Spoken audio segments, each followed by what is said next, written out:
I agree with all of you. Let's start with applause for organizers of this great event. Thank you so much, Alex. My name is Daniel Potkanski. I'm from Laboratorium EE. We're a software house based in Warsaw, in Poland. We've been out there. Oh, sorry, there's a presentation as well. Yes. So we've been out there for more than 10 years already. We've done over 300 of IT projects. The areas that we really enjoy working in are GovTech, MedTech, and now we're making our first steps on the road to become also a green tech company. I'm going to speak today about the product that we're developing at the moment. It's a goodWARM. It's a mobile application that will help you to perform a fast, easy, but highly accurate energy audit for your building. So let's start with some numbers. We all like numbers, right? But I'm not sure if you're gonna like these numbers. They are quite depressing. So let's start with the fact that 26% of energy consumption in EU comes from residential and communal sector. It's exactly this place and this problem we want to tackle. Have you seen anything like this huge number? It's over 1 billion. It's exactly the number of trees that needs to work for 10 years in order to absorb the amount of carbon dioxide which was emitted just last year in United Kingdom from the residential sector. And exactly is the problem that we're trying to tackle. Yeah, but let's look at these numbers as well. So there is an assumption that half of the number of buildings that are gonna be in EU in 2050, they're already there. So there's a huge potential for modernizing these buildings. And it is estimated that 30% of buildings in European Union, they have very low energy efficiency, and there is another factor for improving this performance. So you can ask question why these numbers are so depressing, why not everyone is not improving their buildings in order to not only save the energy, but also, of course, save money. So there are some barriers, some problems, and our research proved that the main problem is lack of knowledge, how much you can save by undertaking thermomodernization initiatives, and lack of knowledge how much does it cost really, and how much you can save. Of course, the most common response to this problem is just to hire a professional auditor who will come on the spot, do some measurements, ask you a few questions, and after some time he will provide you with result. So actually this solution is time-consuming, cost-consuming, and from our perspective as an IT company, most interesting, it's super hard to scale.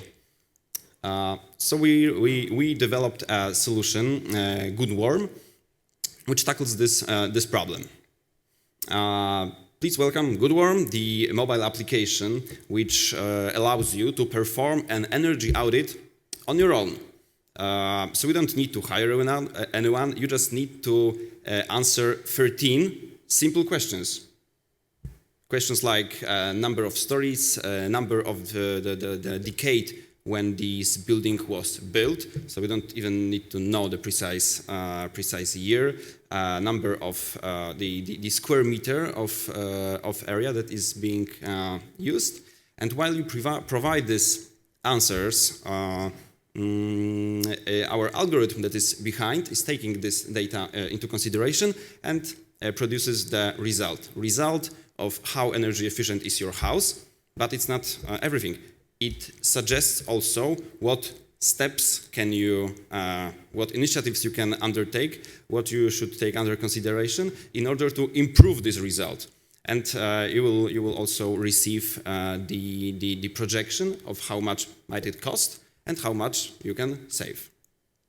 So yeah, there are 3 steps. At first, you gather data. At the second step, you the algorithm is giving you the result, and the third step is recommendation. So what can you do and how much you will benefit from doing that. So at the moment we're considering 3 different business models. First business model that we've been already testing in Poland in one municipality that we cooperated with is B2G. So we could sell our solution to local government, and this local government could provide the application to citizens so they can perform the audit, and it could inspire them to improve their buildings. The side effect of this business model is the fact that the local government would possess the data about condition of buildings that belongs to this region. Another business model that we're exploring is B2B2C. So we're trying to engage with financial institutions like banks and encourage them to offer the application to their clients. Why?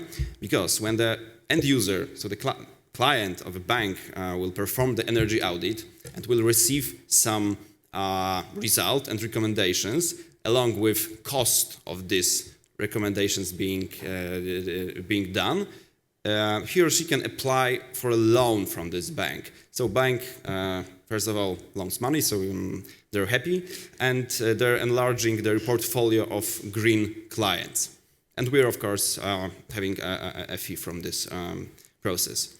And the third business model that we're considering at the moment, the most ambitious and the one that we're looking for some external funding, is the C2C. So it's a sort of a e-commerce platform that we would like to introduce in our application, because when you finish your energy audit, you have information what can be done in order to improve your building. So maybe it will be heat pump, maybe it will be some solar panels, maybe you need to consider changing the heat source. So at the end, the providers of this hardware can offer their products, so you can make this decision even quicker. So yeah, so that is the third business model that we're considering. So C2C e-commerce platform. Our plan for growth is as following. So at the beginning of this year, we're planning to release this application to public, and in order to start, we'll follow at first the first business model. So B to A, business to administration. After this, we would like to explore the possibility of B2B to C model, and alongside with all of these efforts, we're looking for ambitious investors who could help us with introducing the marketplace e-commerce strategy, so C2C platform. So yeah, that's our idea. So I encourage you to visit our website where we present our solution, and of course our main site of our company, Laboratorium. Yeah, I'm happy to hear all the questions. Thank you very much.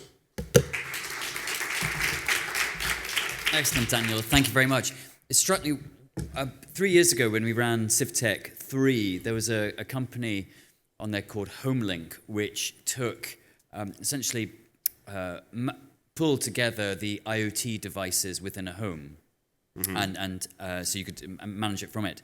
It struck me from your presentation there how much of the user input could be automated. I mean, the user input is super obvious, right? So there is not much you even need to automate, right? Because you just need to provide the number of floors, the square meters, the number of bathrooms, for example, the very rough numbers, let's name it. So it was our idea behind this product, to make it super simple.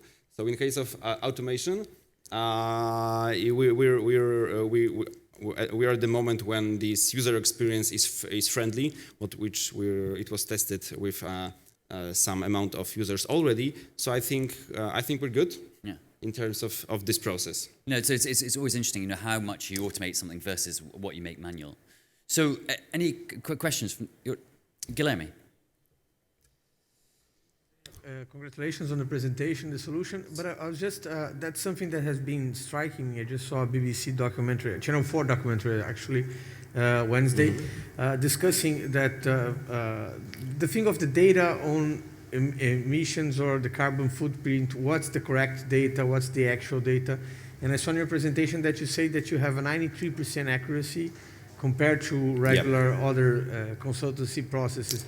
How do you know, please don't get me wrong on that, but how do we know that? Yeah, sure. How accurate you are, that's the truth? Because that's this dispute over numbers. You know, oh no, I'm reducing here, but no, your carbon over there. So how can you assure us that that's really precise and accurate numbers, better than the big consultancy firms that would have, I guess, many more data than only the input of the citizen that you have on your solution? Yeah, great question. Actually, I have this strange feeling that I should emphasize maybe this issue before, but thank you very much for it. So this number of the algorithm we're using is provided, or we're developing it together with National Energy Conservation Agency. It's a governmental body from Poland. They are taking care about this thermal modernization process in our country. So actually, this algorithm is the effect of their 30 years in the business. So while we were starting this whole process, we evaluated the accuracy. So what happened? We're just comparing their traditional ways of making on-the-spot audits to what can be achieved with our application. So it was this sort of a testing, right? How far can we get with this, let's name it, simplified audit that you can make on your own in comparison to their great experience in this field using traditional approaches.